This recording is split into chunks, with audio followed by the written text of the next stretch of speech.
We are happy to welcome you today at the International Discussion on Creative Society. And we are happy to welcome guests from various parts of the world. Today we have Mikhail Kornienko from Russia, Pilot-Cosmonaut of the Russian Federation, hero of the Russian Federation, and record holder for an uninterrupted stay at the International Space Station. Mr. Douglas Vogt from the USA. He's a science writer, researcher, professional member of the Geological Society of America. We also have Professor Arthur Viterito from the USA as well, PhD in geography, policy advisor with the Heartland Institute. And our guest is also Elena Podladchikova, Doctor of Cosmophysics, astrophysicist, researcher at the World Radiation Center, Physical and Meteorological Observatory in Davos. Welcome, everyone. We are very happy to see you here today. And I pass the word to my co-host, Elena. Hello, everyone. Really, I'm very happy to see you today, and it's a great honor to host today's discussion. Today, we will dive deeper into topics which were discussed at the International Online Conference Global Crisis Time for the Truth, which took place on December the 4th, 2021. After this conference, we received an overwhelming amount of comments and support from people worldwide. People understood the severity of the climate crisis and environmental degradation. And since the conference, unfortunately, many severe climatic catastrophes took place. And since then, many people have lost their lives, they have lost their homes. And we understand even more the urgency in sharing the information about the creative society as fast as possible with as many people as each of us can.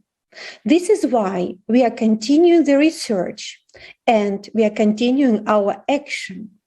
And we would like to announce that on May 7th, 2022, there will take place an international online forum, Global Crisis. We are people, we want to live, which will be streamed to thousands of channels with simultaneous interpretation into 100 languages. The truth will sound with renewed vigor. We invite all honest and concerned people, eyewitnesses of climatic disasters, people who deal with human slavery and refugees, and traffic victims to the International Forum. And also, we would like to invite scientists and experts to join us in telling on the truth. This will be a big day, and already today we are preparing for that global event. And today, I'm very happy that we have a possibility to continue our discussion. And my first question would be to Mikhail Kornienko. First, we are very glad to see you here with us today. You have much experience seeing people from different parts of the world united, working together. Was it easy to find a common ground and work all together, even though all people spoke a different language?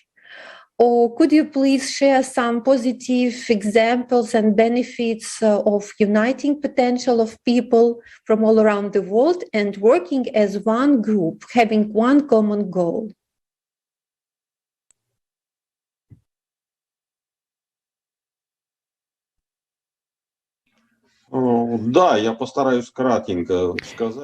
I will try to say shortly as the flight on the International Space Station. The project of the International Space Station is a really wonderful example for all the humanity, how you can and how you have to work together.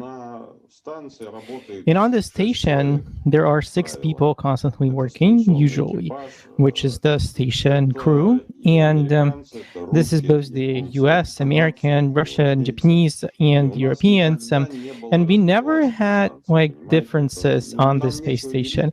There's just nothing to share, nothing to divide, nothing to conquer. And as our international colleagues are saying, we are on the same boat. And so this experience, I would just really like to put on Earth, actually. So all people on Earth would have this experience. And first of all, probably our political leaders, I think. I propose probably you need to launch all of the presidents of leading countries and as the portion of the International Space Station crew. And so it will be wonders on Earth, actually. Ecological problems as well, because on the bottom, everybody understands that there is a problem, really. And on the tops, it's just solved in a sort of bureaucratic way. And let's just push it forward, actually. Thank you, Mr. Kornienko. This is really a great example. And it would be actually an interesting experiment also to send presidents to the International Space Station. But I think we can also do it here without sending anyone on, because we just need to understand that we are all on the same boat, and this boat is our planet Earth. So we don't need to go anywhere to do it. But nevertheless, we need to find common grounds and to understand that we need to unite to overcome the crisis, the climatic crisis and humanitarian crisis that we are facing and are about to face. And during the conference, Global Crisis, Time for the Truth, we saw the facts which were introduced by scientists that cyclicity is the main reason for climate change. And it happens every 12,000 years. And these cycles vary in intensity of destruction. And every other is always more destructive. So every 24,000 years, we experience the most drastic catastrophes and change. And the cycle in between is less destructive compared to the 24,000 year one, which is the one we are entering right now. So we have seen all these facts during the conference. And we also asked the questions, why is this truth not available to us? Why do we still see the misleading information about the CO2 being the main reason for the climate change? And it is absolutely absurd that we see people dying all the time because we support this wrong idea about the CO2. And it's a big business for someone that costs us the lives of many, many people every day. And during the conference, a video was premiered explaining to us that the glaciers of Antarctica are melting from the bottom up due to internal heat because hot magma rises up towards them. Under the glaciers, there is now warm water, which is heated by the subglacial volcanoes. So this shocking piece of information has been made public to a large audience for the first time. And before this, we have been led to believe that melting is the result of human activity. But it turns out to be an absolute lie. So let's watch a video about the glaciers now.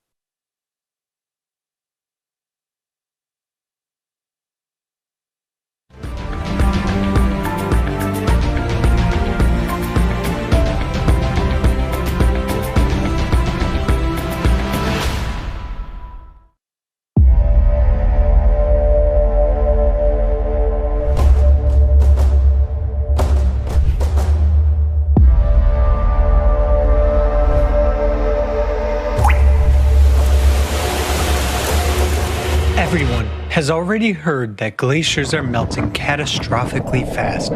But have you heard about how exactly they are melting? 90% of all glaciers on the planet are located in Antarctica, where they are disappearing the fastest. What is striking is that this is taking place solely in the western part of Antarctica, whereas in the east, record-breaking cold temperatures are being recorded. A logical question arises: why is Antarctica melting only on one side? And the answer is quite simple. West Antarctica has a totally different geology. It consists of thin blocks of the Earth's crust that are separated from each other by large tectonic faults, rift zones. And in these zones, greater amounts of heat are released. For example, scientists from Germany and the British Antarctic Survey mapped the geothermal heat flow in West Antarctica using data from aeromagnetic observations beneath the Thwaites Glacier. They discovered an area where a huge amount of heat comes from the Earth's bowels. According to scientists, this is due to the fact that the glacier lies in a tectonic trench where the Earth's crust is much thinner. Surprisingly enough, West Antarctica is one of the largest volcanic regions on Earth. There are more than 140 volcanoes sleeping under the ice, and they are now much more active than the scientific community previously believed. A team of researchers from the University of Rhode Island discovered a new factor in the rapid melting of the Pine Island Glacier in Antarctica. It's an earlier unidentified active volcano buried deep beneath the ice. Evidence of volcanism was indicated by high concentrations of the helium isotope, which comes exclusively from the Earth's mantle. According to Professor Karen Haywood, geothermal heat from the West Antarctic Rift warms the ocean water. This in turn leads to the acceleration of ice sheet melting. Thus, it is the geothermal heat from volcanoes that is contributing to the rapid melting of the Antarctic ice sheet, not global warming at all. But why are there so many volcanoes under the ice of Antarctica?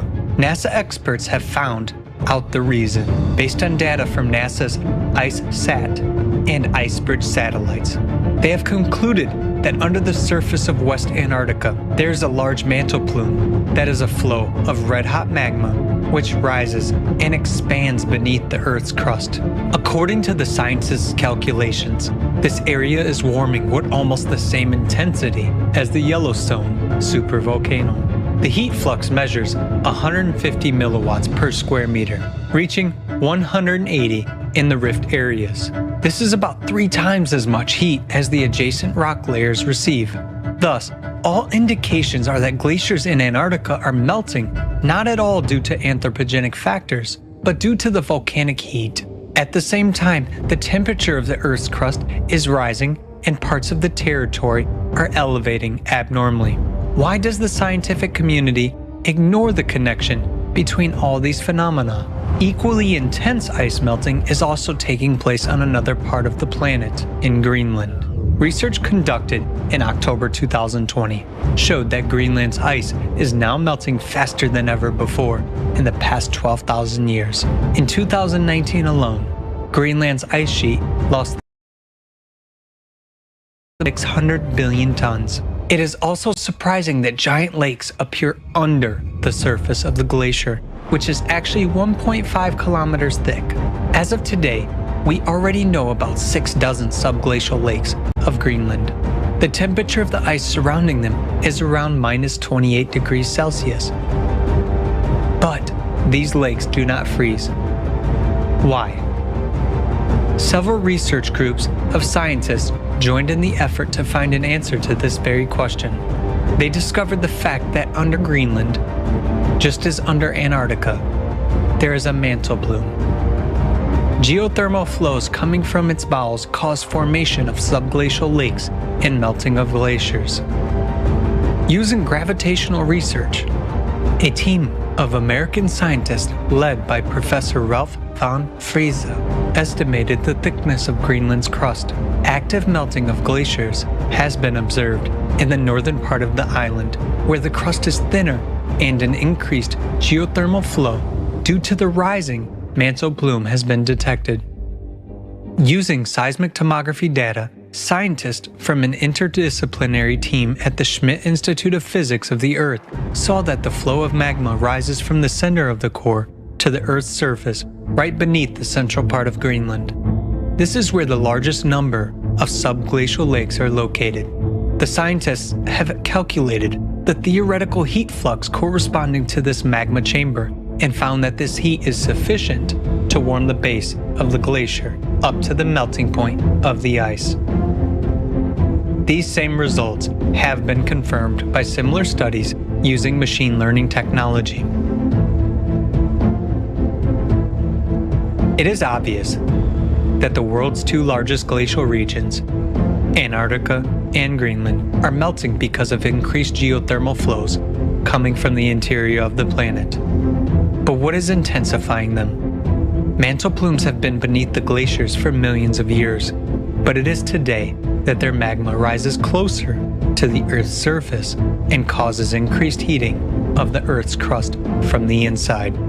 This indicates that abnormal processes are starting to occur in the bowels of the Earth, in its very core. And the main question is, why is it happening precisely now? This answer is simple: cyclical changes on a planetary scale occurring every 12,000 years. The melting of glaciers is only a part of the chain of climatic events that will lead to an imminent catastrophe already in the near future.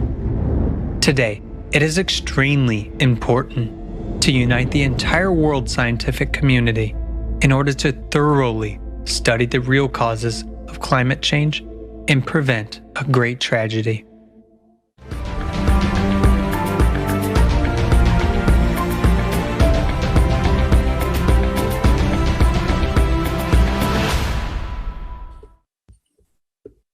The anthropogenic factor has nothing to do with the climate change, and magma rises not only under Antarctica and Greenland, but also in areas of thin crusts, and this is primarily the oceanic crust. So I would like to ask a question to Professor Viterito. You have discovered and spoke at the conference about an alarming trend in geothermal heat at the bottom of the ocean. And by the way, I invite all our viewers to watch your speech at the conference Global Crisis Time for the Truth. We will leave the link to the conference below this video. And also, we know that you, Professor, have already looked at the magnetic field changes data as well. Could you please tell us more about these and why all these phenomena are correlated in your opinion? I mean, correlated seismicity at the bottom of ocean, global temperature, and changes in the magnetic field. Unfortunately, the data set that we have for this is very, very short. My data sets go back to 1979 because this is when we can correlate global temperatures derived from satellite platforms with the oceanic seismic activity. Because this is when we had the worldwide seismic network, which morphed into what's called the GSN, or the Global Seismic Network, which is what we work with today. So the data stream is very, very short, but we do see some interesting cycles and trends that appear to be emerging. That is, the amount of mid-ocean volcanic activity appears to be increasing.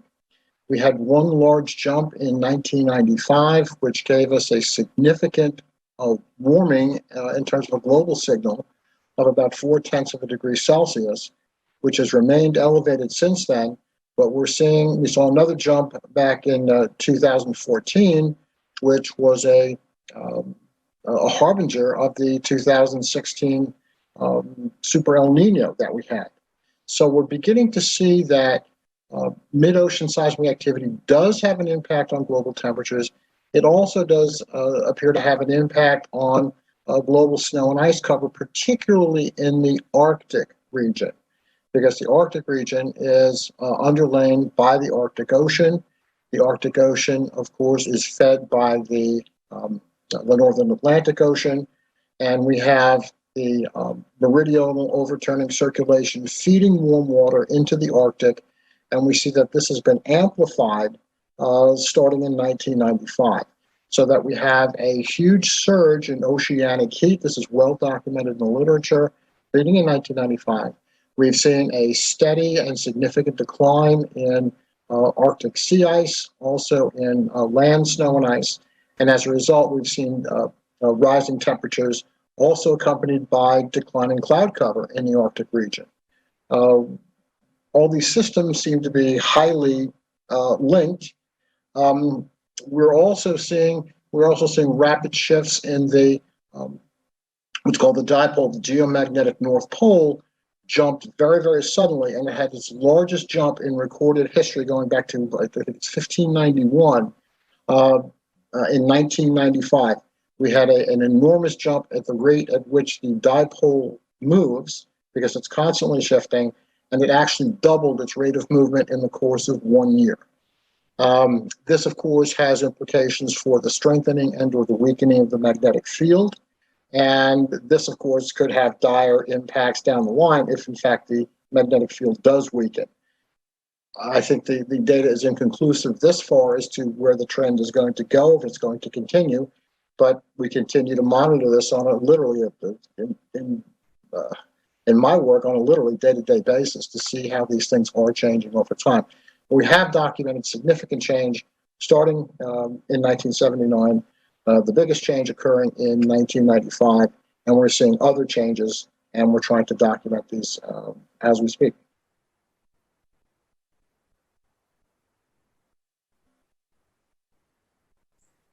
Yeah, that's important data. Yes, I wanted to pass the floor to Elizabeth, please. Я хотела бы дополнить, что исследования Артура Витерита, они действительно уникальны в своем роде, потому что Артур собрал данные о сейсмичности. Yes, I would like to add that Artur Viterito's research is unique because Artur collected data from on seismicity on the bottom of oceans and detected an obvious trend in magnitude of earthquakes. Also, the frequency of earthquakes is increasing, and also there are latest studies that the depth of the earthquakes has also increased. Also, Professor Viterito's study is unique because he built correlation diagrams for seismicity and correlation with the global temperature increase. And the data on global temperatures has been checked and verified, not those which were taken from cities or volcanoes, but which actually show the real and global temperature increase. And there is a very high degree of correlation. It's the correlation ratio is 0.7%. So also we know that Professor Viterito has detected a correlation with the changes in the magnetic field. Basically, in the video which we have just watched about the glaciers melting, we can see that glaciers are melting because something is hitting them from the bottom. Also, we see the increased seismic activity at the bottom of the ocean. In a couple of years after that, it affects the temperatures of the atmosphere, and now we know very well that the ocean is heating, and everyone knows about this, but Artur Viterito also saying that the heating is going from bottom upwards, and this is not very just a few people know about this and speak about this. And this is the reason why glaciers are melting, because the volcanic and magma activity is increasing under Antarctica, under Greenland. It's an unprecedented and very crucial information which has to involve as many scientists as possible to study this comprehensively so that as many people as possible would know the real cause of what is happening. Also, it is interesting that at the conference on December 4th, there was a little video about what is happening to the core of our planet. And the video contains proofs, according to latest studies, that our core, planet's core, behaves in an abnormal way. The forces which the core is shifted, and that's why we see the seismic and magnetic activity increase. Just as Professor Vita has said, that the magnetic field is now weakening, but also we can see the North magnetic pole drift over the last couple of decades. Basically, this is a cycle phenomenon on our planet, and that's what we tried to show on the conference, that basically this is cyclicity, which actually is due to 12,000 year cycles. I think that now we will find more about cycles from Douglas Walker. Data supports the 12,000 years cycle when the global cataclysms happen on our planet. And we saw that first there's a sharp shift of the magnetic poles that occurs, and then the glaciation in the geological layers. And all of this is also associated with solar flares. And we also know that before the peak of these cataclysms, first there's an increase in the activation of all the processes inside our planet. And for example, so the seismic activity and the heating, as we just said, as well as magnetic pole excursions. And so this is why we would like to ask the expert in this, Mr. Douglas Vogt. So from your research, why are these changes taking place before the peak of the cataclysms on The reason why is this, that no one before me had ever figured it out. There's two ways to describe the universe. The science we have all been taught was a matter-oriented theory of existence. I developed an information theory of existence. In 1979, I discovered 6 blank periods in space. There were no stars visible. 4 of the 6 were 12,068 light years apart. On the Gleisberg cycle, which I had mentioned earlier, our 8 sunspot maximums, 136 Gleisberg cycles is 12,068 years. I correlated that with carbon-14 dating of glacial moraine until back to about 72,000 years ago. And the cycle looks every roughly 12,000 years. You got another ice age. The mechanism is pretty simple. What's going on in the center of the Earth is some of the same carrier waves that are going on in the center of the sun. So sunspot maximum, you have an increase in solar output. I once tracked that if you have a whole bunch of solar output, within 4 to 6 months after, you have an increase in earthquakes on the Earth. So no one understood that mechanism, and Art hopefully will go look into it too, or if he calls me up or sends me an email, I'll tell him the rest of the story. But the reason why the glaciers are melting is because our sun's output has been increasing since 1957-58. Now, it does vary, goes up and down during the sunspot cycles, but the last ones have been greater and greater until this thing goes off. So you're going to have more earthquakes, you're going to have more volcanoes going off as you get closer to this reversal, because what's going on in the center of the Earth, which is not an iron core, and I cover that in the on YouTube on my Dihole Foundation, it can't be. It's too easy to prove wrong. And that's what's going on, why the volcanoes are going off and why it's getting warmer and everything's melting. The glaciers are melting, both from the solar output as well as volcanoes underneath Greenland and Antarctica.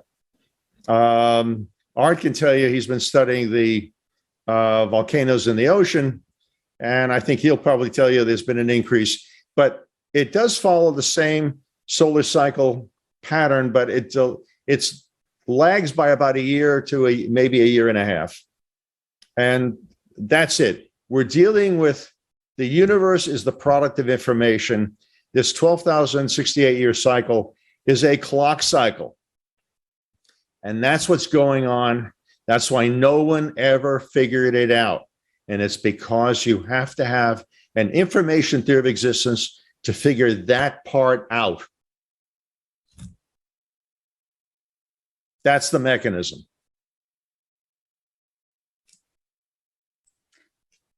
Если позволите, я также хотела бы высказать огромное... If you allow me, I would like also to say a big, huge gratitude to Douglas Vogt, because your research is unique. In different books and articles, Douglas Vogt analyzed and those geological layers that indicate those terrible cataclysms that are happening on the planet.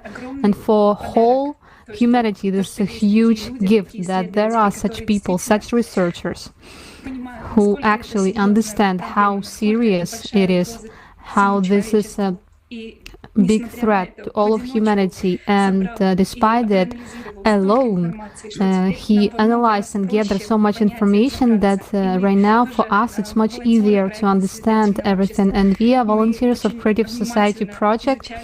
We are really attentively was watching videos and reading books of Douglas Vogt, and everyone who is interested in the topic of cyclicity, we invite you to also read these books and see these data, because there is colossal volume of geological and hematological information from the point of view of glaciers, because when the cycle, how the cycle ends with the with ice, and that's why this is so important to understand the true cause. I'm a little emotional, but I'm just really sincerely admire those people, those who gathered at today's roundtable. So thank you so much. I have to sign off now because I have things I have to do. But thank you for inviting me. Thank you. Thank you very much. Yes, today with us is specialist astrophysicist who's studying the sun and what happens on it. Elena also sees that it's not everything so well on the sun as we are being told, and the huge gratitude to Elena for courage and for the call for unification that she voiced at the conference on December 4th. Also, Elena participated in a discussion about the cycle of cataclysms of 12,000 years, and you can find this discussion on the Creative Society channel. You can find the link in the description of this video. And what is interesting, that at the conference the material was presented at the video about the latest data, latest research data about that the climate change is happening not only on Earth, it happens at all planets of the solar system, and including Sun. And Elena exactly can share more information about what is actually happening to the sun. But what is interesting, that we understand that this cycle of 12,000 years, it's related to galactic processes, because it affects whole entire solar system, and even the entire arm of our galaxy is under the influenced by this cycle. So the question to Elena is, first question, what is happening to the sun now? And second question, could you tell us more how well we understand about galactic interactions? How galactic rays affect the planet or the core of the planet? How well we understand this? Thank you. Thank you, Lisa, for your words. I also would like to share that I also participate in the European competition and to fly to the ICC, and there are 12,000 candidates. Yeah, we're gonna we wish you luck. Yes, so I would like to say thank you for this interesting questions. These questions are really good. They are studied really good by official science. I will even tell you from not only from my name, but from the point of view of official science, because my specialty is that I'm a physics of solar system. How do we study it? What we know for sure, we know the cyclicity of solar activity. For the first time, Carrington suggested in 1857 suggested the connection between the sun and Earth. There was a solar flare, and after that, for 2 days, the telegraph didn't work on the planet Earth, and for that time it was a disaster, of course. And since then we investigated really good, of course, interactions between the sun and Earth, solar activity and cyclicity. We study cyclicity by the number of sunspots on the sun, and the very good scientists measure it as 600 years since the time of Galileo Galilei, who dared to put and study sun with his telescope. So by the number of spots that these flares produce, we can determine the cyclicity. And the first cycle is 11 years. This is such property of a periodic process of harmonic, and it can be multiplied by 2. The next cycle that we know, this is 100-year cycle. We have maximum and minimum every 100 years. Here, let me quote Russian scientist Chizhevsky, who suggested in the middle of 20th century that the cyclicity, actually,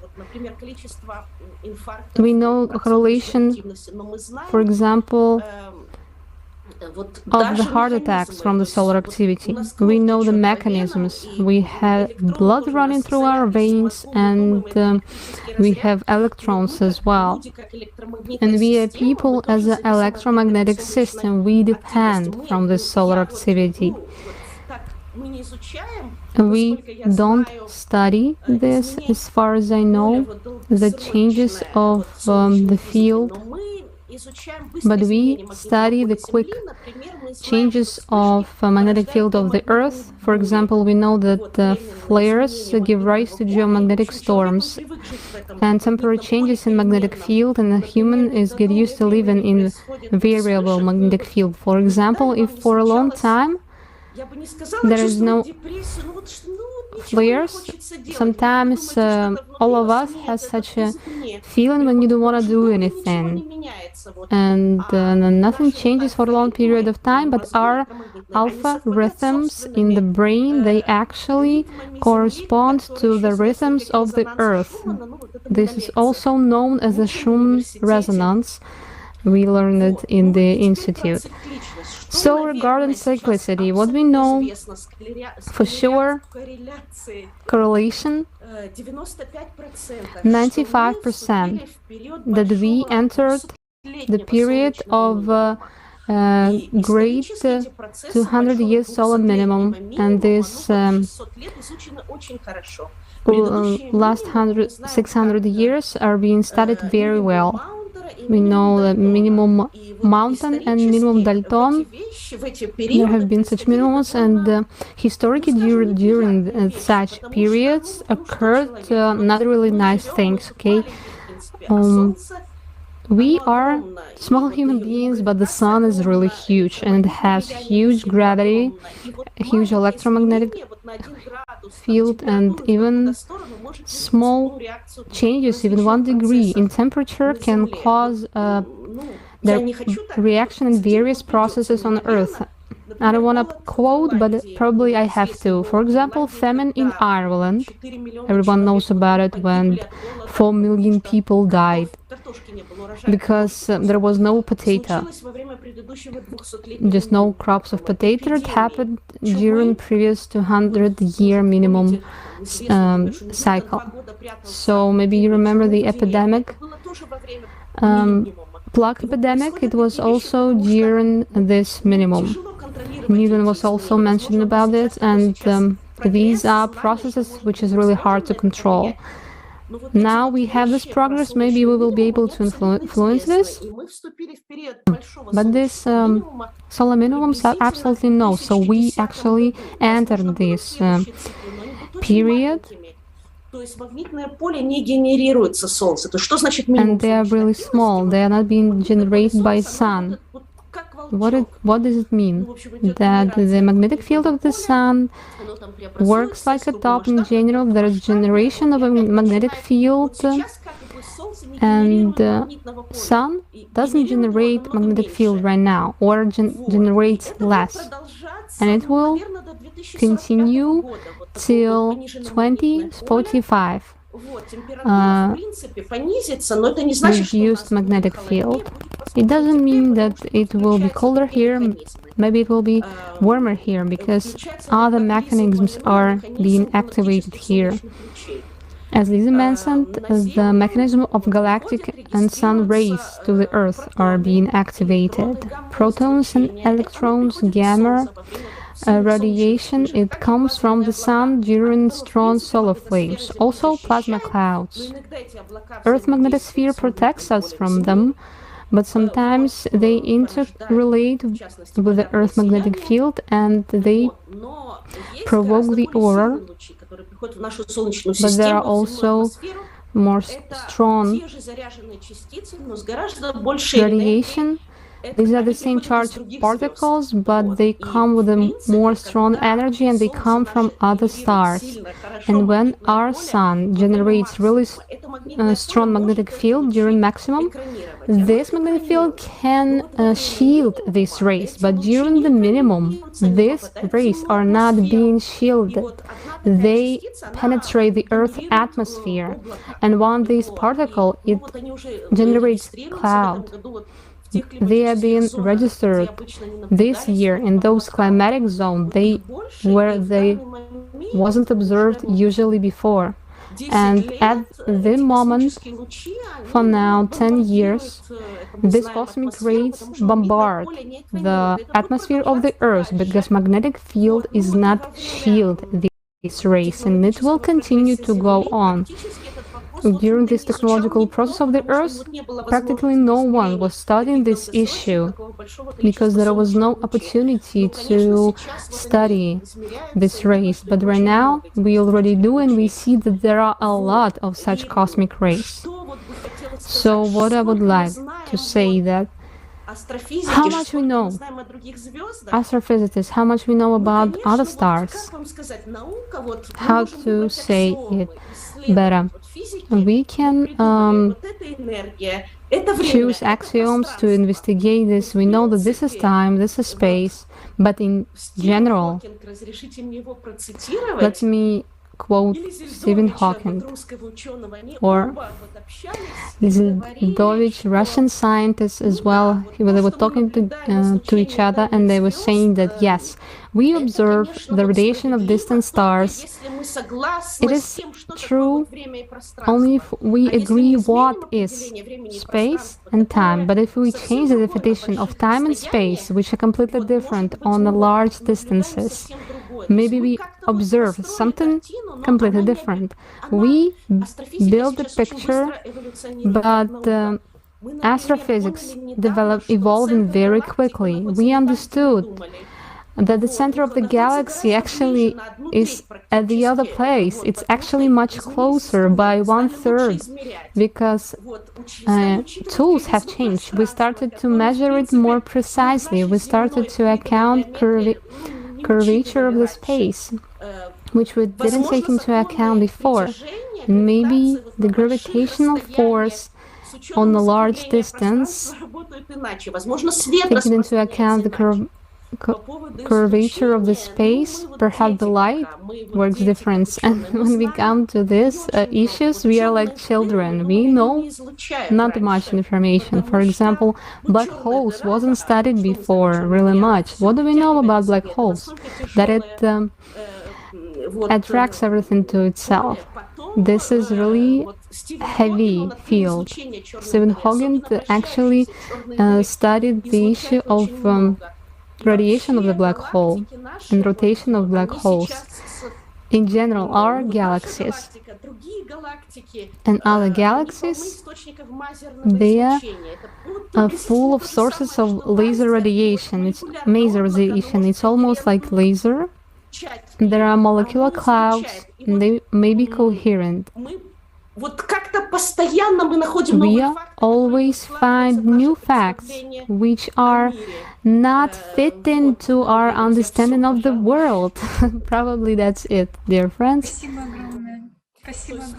Thank you so much.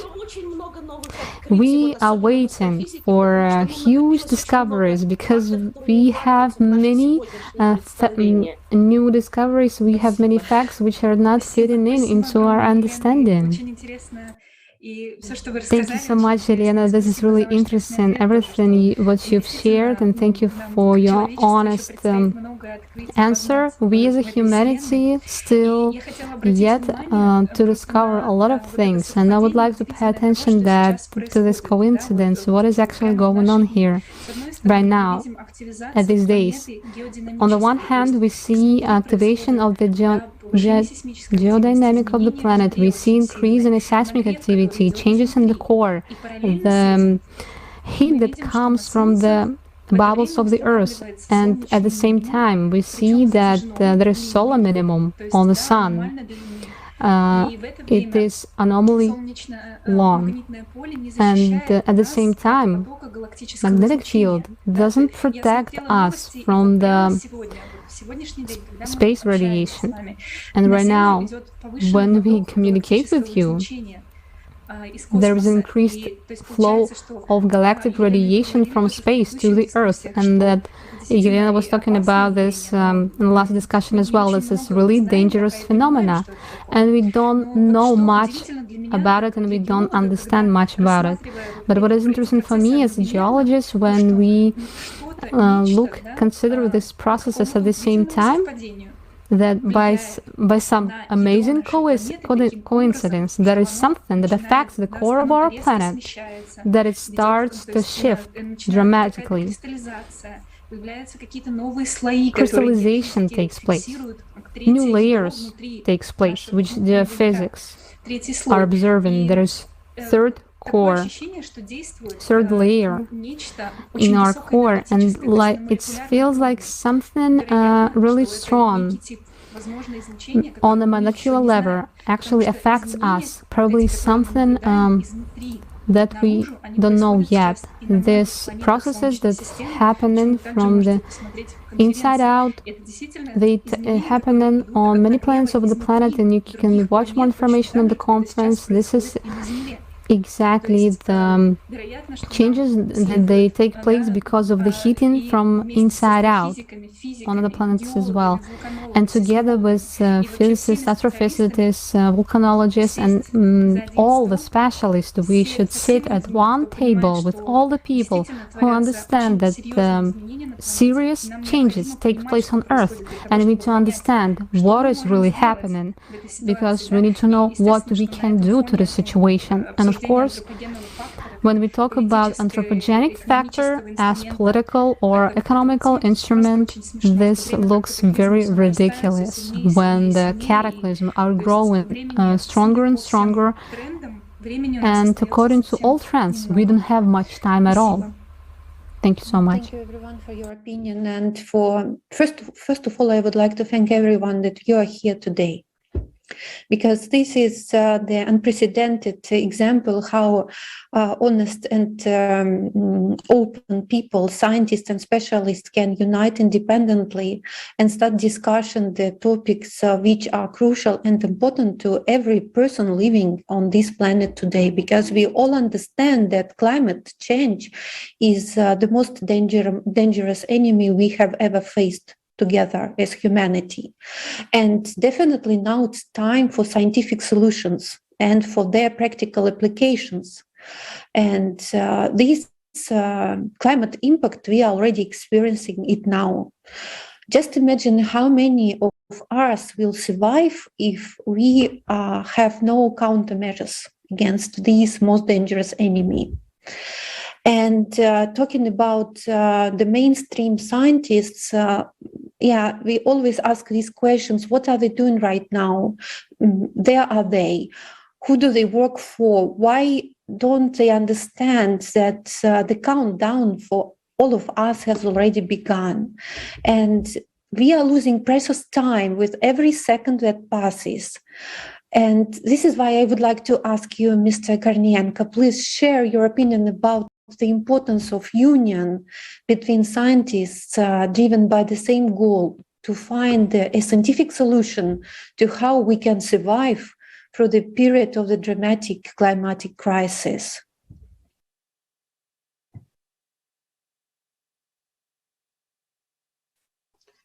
Спасибо большое за предоставленное слово. Первое, что бы я хотел сказать. Thank you very much for giving me the floor. First of all, I would like to say that for me, it's a great honor to participate in this discussion with such highly esteemed professional scientists, I've always been confident, and I know that this world is moved not by the politicians, but by scientists. And me, as an astronaut, a cosmonaut, I'm only the hands of scientists, because the scientists are the brain, but I'm only the executor of what scientists tell me to do there in space. But what kind of thoughts I got during our conversation? I think, in my opinion, we are quite correctly trying to understand things which are so far not quite understandable. We are existing on this planet. If we take the entire cycle and period of the existence of the solar system, it's 4 billion years, if I'm not mistaken. But we are existing for like a nanosecond compared to this whole period of time. We are trying to understand the processes which are hardly understandable to us right now. We are living some milliseconds on this planet. We still fail to understand how our brain is working. We understand less than 1% about the operation of our brain. At the same time, we're trying to make some conclusions regarding the processes taking place within the planet, in geophysics, in the atmosphere.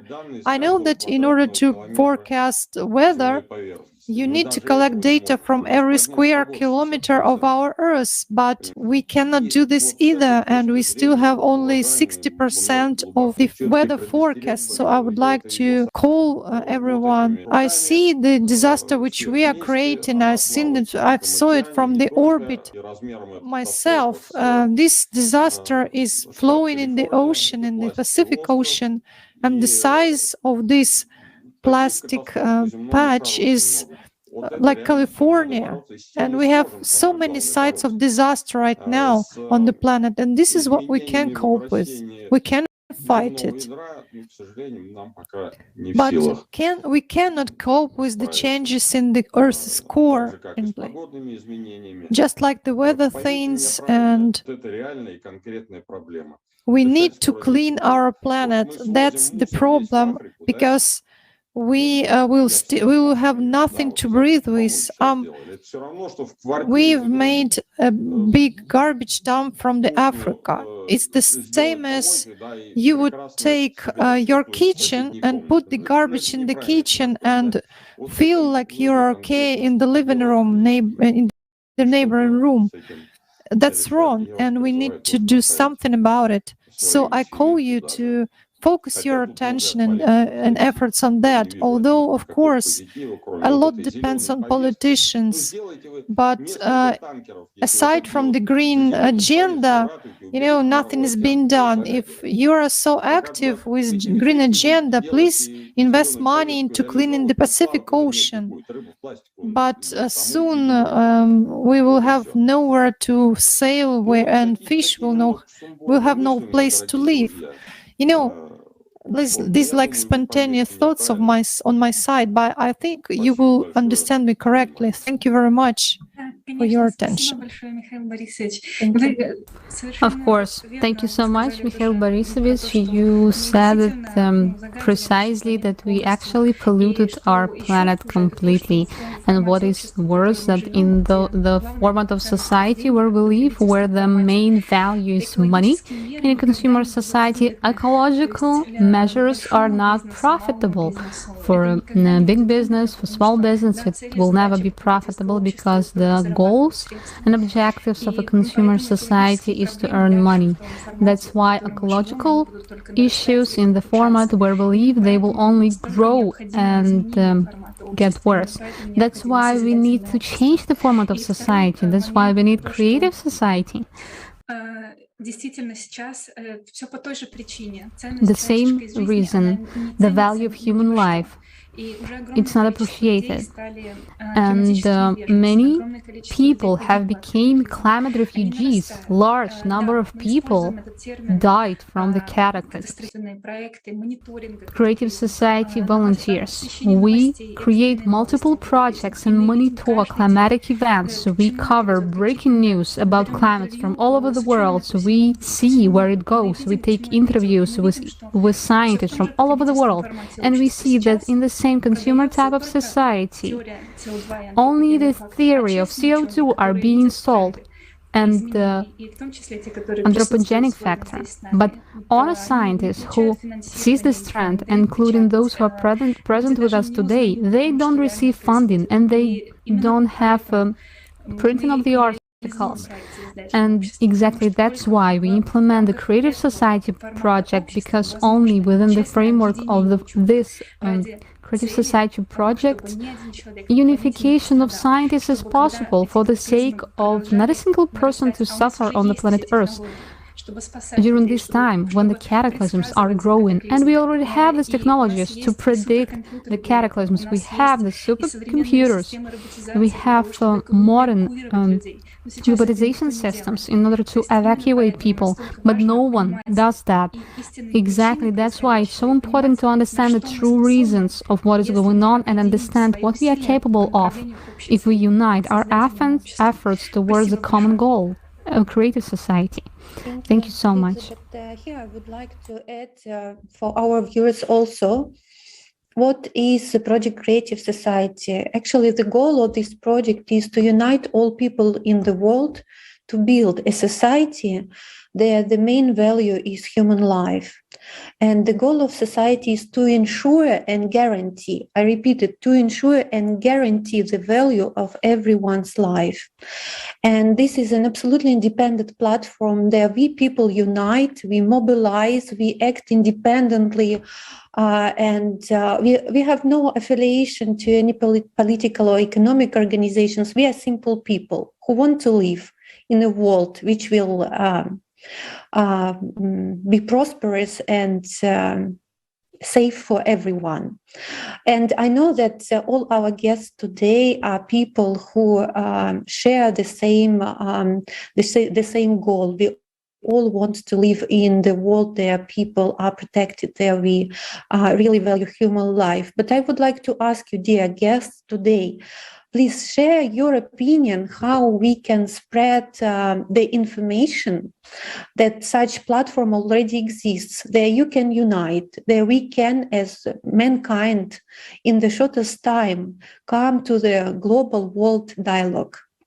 Please give your opinion what all of us we can do in order to spread this information, in order more people to join this discussion and this world dialogue.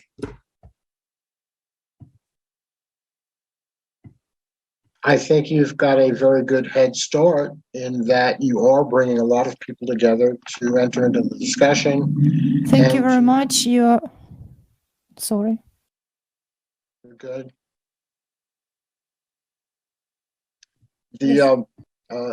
These types of activities, these types of conferences are critically important to getting these sorts of messages out there.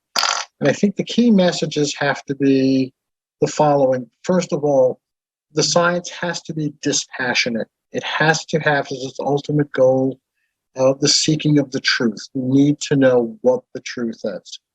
What does drive these systems? What are the consequences of these systems changing? How do we adapt to those changes? What sorts of mitigating factors can we throw in here? Ultimately, this is all scientifically ascertainable to a large degree. What I think needs to be taken out of the system is all the politicization of these issues. And it appears to me that the politics is driving the science, not the science driving the politics. And unfortunately, I don't know how to change that. We all have to, I think, be advocates for the science and activists in the science to make that sort of thing happen. Because I know here in the United States, it's a terrible problem of trying to wrest power from a small group of scientists that have a political and an economic agenda for their research. It's very hard for us to get published in recognized journals. It's hard for us to get our word out there. It's hard for us to frame honest and truthful questions and to seek honest and truthful answers to those questions. And that sort of structure needs to be changed. And again, through conferences such as this is one way to approach this. I applaud you for the depth and the breadth of the information you have presented to the public here. I think you need to keep your mission going, keep it going as strongly as you possibly can, and to involve as many voices as you possibly can. There are a number of allies out there who I think would be very, very sympathetic and very, very supportive of your mission out there. And yes, I am one of those folks who was sort of not allowed to speak openly and freely and had a very difficult time getting my research published based on that very fact. In fact, I was pretty much told on one editor from one journal, this is interesting, but don't you know that carbon dioxide is what's really controlling the climate? And that was the end of the discussion. We won't review it any further. We don't want to hear anything else. So this sort of closed-mindedness that has developed towards the science of climate and environmental change definitely needs to be changed. There's a large cultural change that needs to occur within the scientific community. But then again, the scientific community is very strongly wed to the political and the funding streams that keep it alive. So that's going to take a lot of time and a lot of work and a lot of advocacy, and I'm perfectly willing to be one of those advocates. Professor Viterito, thank you very much for speaking openly on these issues that are plaguing the scientific community today. And also the worst part in all of this is that this doesn't only affect scientists, but this also affects us as humanity, because right now we really need to focus on the problems that need to be solved.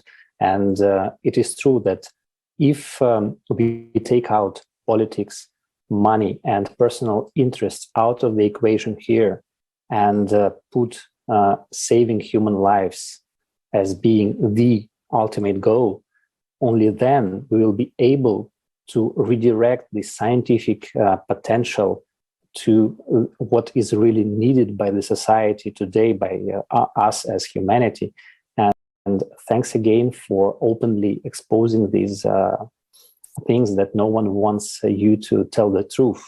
And you're only being paid and allowed to speak or publish any papers if and only when they support the official CO2 theory or any other theory that is being taken as the fundamental of what we know. So thanks again for saying this out loud and for your efforts in bringing the truth back to the people.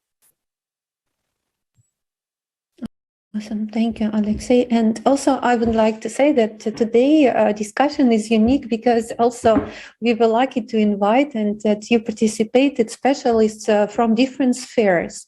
And each of you is a specialist and deep research, and you've spent tens of years in your sphere and your subject. And what we understand today that you brought the knowledge, each of you today, you brought the knowledge, and we are capable to put it together.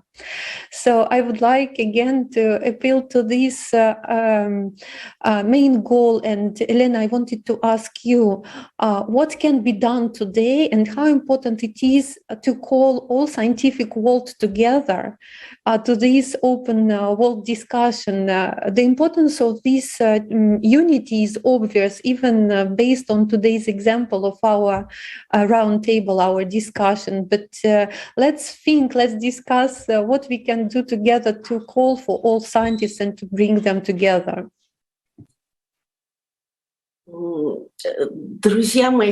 Thank you so much, dear friends. Today, I was really interested and it was really useful for me to be here. For example, such specialists in solar physics as I am, they almost never work with geology, so I learned so much for myself, so much knowledge from different fields of activity. And I would like to say that catastrophes, I completely agree with everything, that in Institute we had such a theory of catastrophe or Buffer house, which is also called chaos theory. Sometimes this process, which seems to us chaotic, there is different certain laws which can be found, and scientists do find them. Sometimes they, it seems that they describe completely incomprehensible and huge number of data, and suddenly they see the pattern in this, and this is beauty of a science when such things take place. I think exactly today we have advanced and moved forward in this, even in such discussions in different fields of activity, different areas, and I'm very glad I found a lot of new information for myself, which I will continue to use in my further research, which I will analyze further. I think people should just become kinder. If something will happen that which already happened before, for example, in Ireland, 400 million refugees, if somewhere suddenly will be 400 refugees, will we as a humanity, are we ready to give a helping hand, to share with them a piece of bread? Are we ready for this? I think that today's meeting, it can change mindset of people a little bit, and to understand that we must be ready for such things. And then together we'll be able to find solution. So, dear friends, what can I say? I am happily share with you the part of knowledge which our science is carries, and regarding the science publications, science articles, of course, I know that it's important to publish them because it's being quoted. It's impossible to publish the article if it's completely new. It's necessarily should show confirmations, show results, to show the amount of money spent on research and that we confirm this, and something really small we add to this, then your article is being published if it's being done this way. But they are actually not interested, and exactly this platform, our platform, it gives tremendous opportunities for discussion and for the dialogue, for exchange of information, and ordinary people and people from all over the world, if they will get interested, because people need knowledge. This is true interest. Regarding my field of research, allow me to quote Immanuel Kant, that he was saying that the human will be always interested in the starry sky above him and the inner laws inside him. So this is really interesting. And if we say by simple language, not a dry academic language like before people was speaking in Latin and people couldn't understand anything, and when we translate, let's say from a Latin, from a dead language to understandable language, this is just wonderful, and thank you so much for that. I think we should just keep going this way. Thank you so much. And yeah, the other thing I would like to add is that what I like in physics is such process, as I was saying, it's called the process of self-organization. In English, self-organized criticality. This is a well-known process which is organized under the influence of a large external force. When this large external force disappears, then nothing else happens to this system. But the process of self-organization sometimes, in critical conditions, it can take place with many elements. For example, people, when they interact with each other. Physics, it's also known as a phase transition second-order phase transition. And a simple example of this process is you take a water and slowly cool it down, and somewhere you would start interference, and then the water will quickly turn to ice. And from unpredictable behavior of a lot of liquid molecules will appear ice. And such example of such fast transition is exactly called a disaster in a good sense of the word.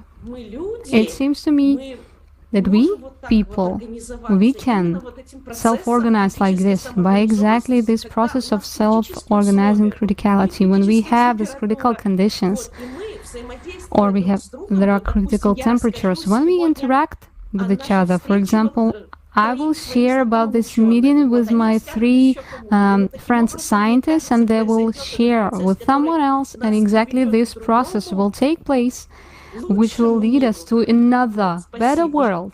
Thank you so much.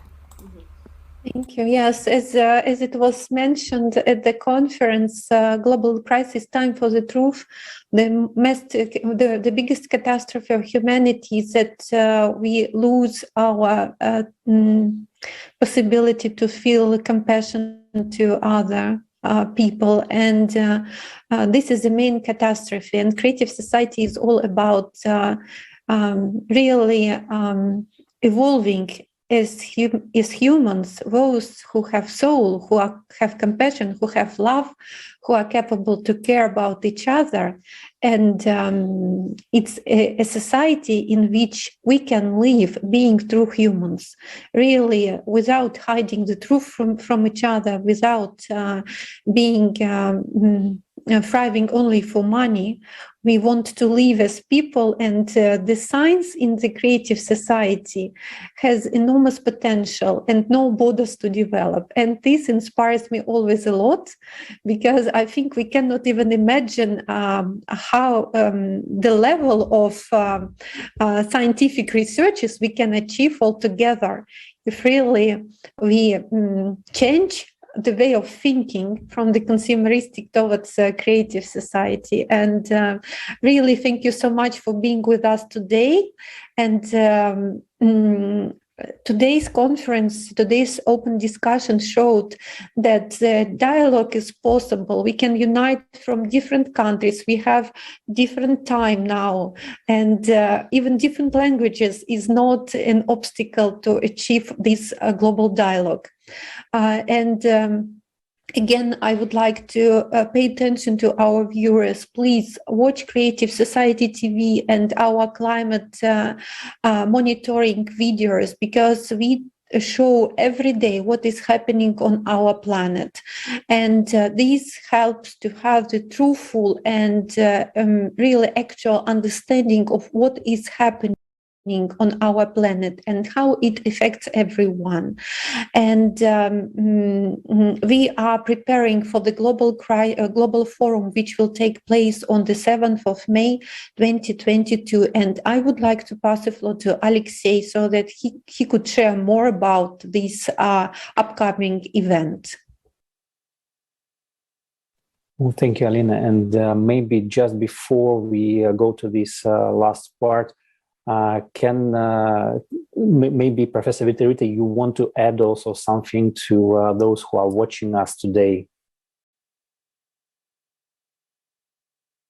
No, I think we've covered a lot of ground today, and one thing that I would be particularly interested in seeing is the establishment of a truly objective and truth-seeking journal, where all scientists can publish, and that there is no political agenda attached to that journal. As I said, I think one of the problems that we have in trying to get new ideas out there is, as we've all said, is that if it's a new idea, if it doesn't go along with the accepted paradigm and the stream of thought that's out there, then nobody wants to touch it. But the establishment of a new and sort of innovative journal in which scientists can openly dialogue about these issues, I think it'd be a fabulous thing at some point, where you put together a really, really strong editorial board. You would make sure that it's that you're doing sound science, that real hypotheses are being tested, that we're not just relying solely on modeling studies, which is a big problem with today's endeavors, and that we could get an international platform that way and get these things established in academic institutions around the world as a well-known, well-respected scientific journal where new, innovative science is done on a regular basis.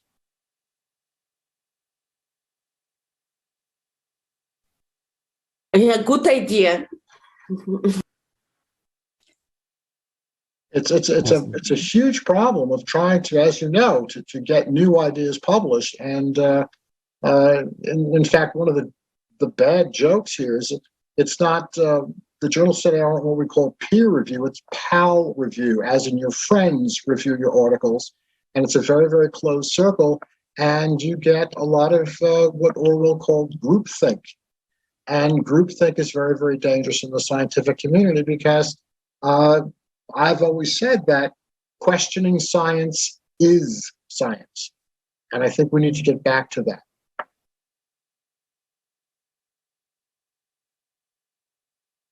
Great, thank you very much. Lizzie, you wanted to add something to the discussion before we wrap up? I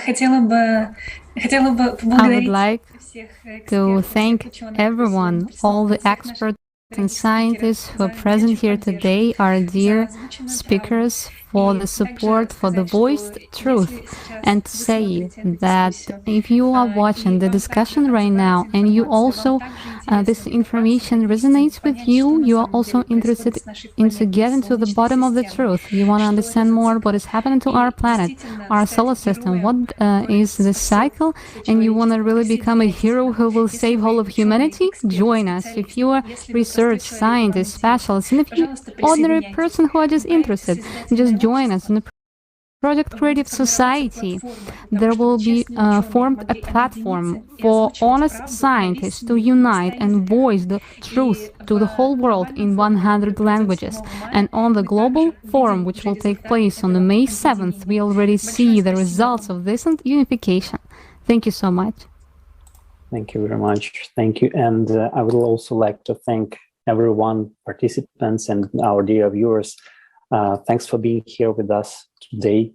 And thanks to these international discussions, we learn more about the problem we are facing as humanity, but we also are finding this solution together, and unification of our global potential in the building of creative society is this solution. We once again would like to announce that on the 7th of May 2022, an international online forum, Global Crisis, We Are People, We Want to Live, will be held. This large-scale and unprecedented event, organized by the independent unification of millions of people from 180 countries on the Creative Society platform, will be broadcast around the world on tens of thousands of channels and social media platforms. And this event is initiated and implemented on a volunteer basis by solely people's efforts and resources. This event is the global initiative of everyone, and we invite all the people to join. So if you have any questions and you would like to share your understandings, please comment down below under this video or send them to email info@creativesociety.com. Thanks again, and we see you soon on the Creative Society channel. Thank you, everyone.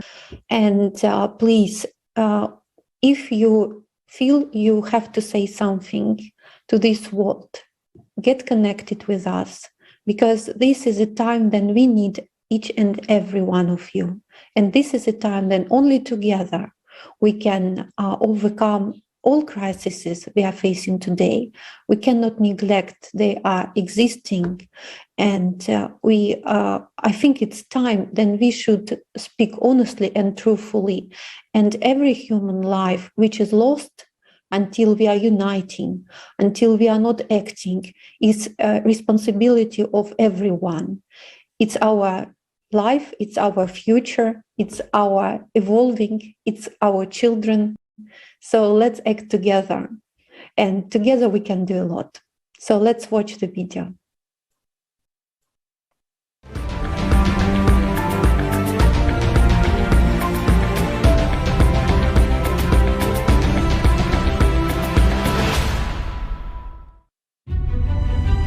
Four months have passed since the time of the previous conference, and over this relatively short period, we have seen how much the progression of climate change and environmental degradation has accelerated.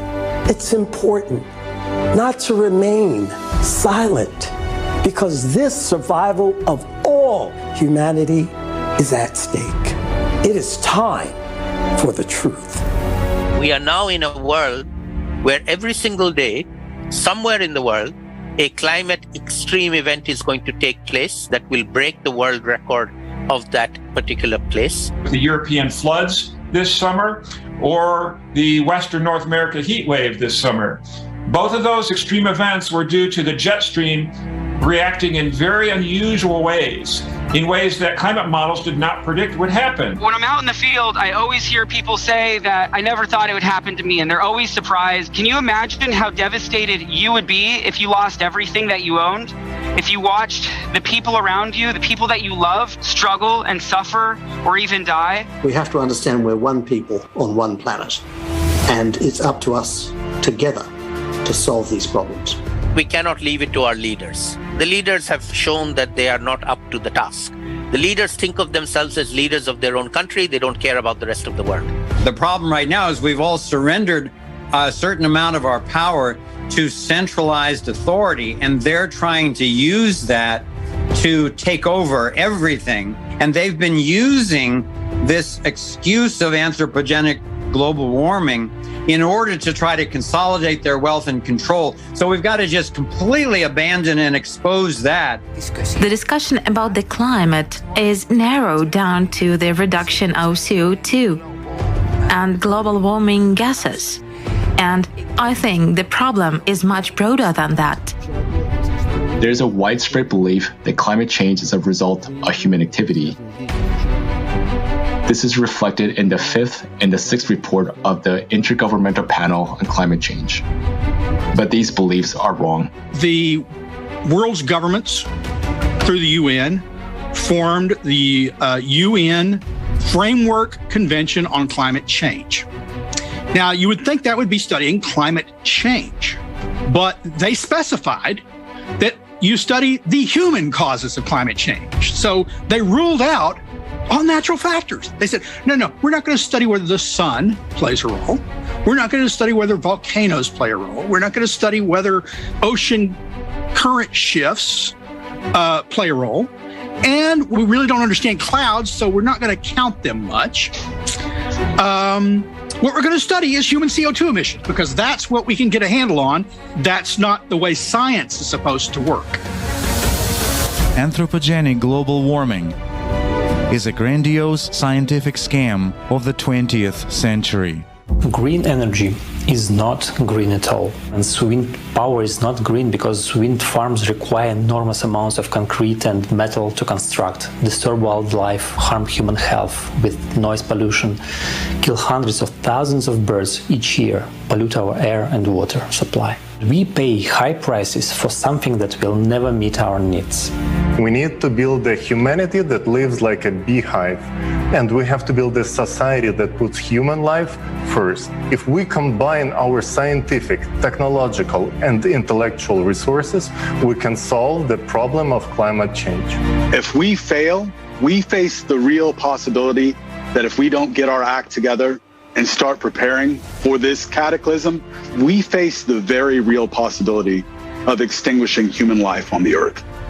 A supervolcano is quite capable of completely taking a species out. And I say, if we come together correctly, if we really put our hearts and our minds to the task of preparing correctly, then we could not only survive what's coming, we could be the first species on this nice little blue marble to thrive through the next cyclical destruction. Let's follow the Creative Society's survival guide.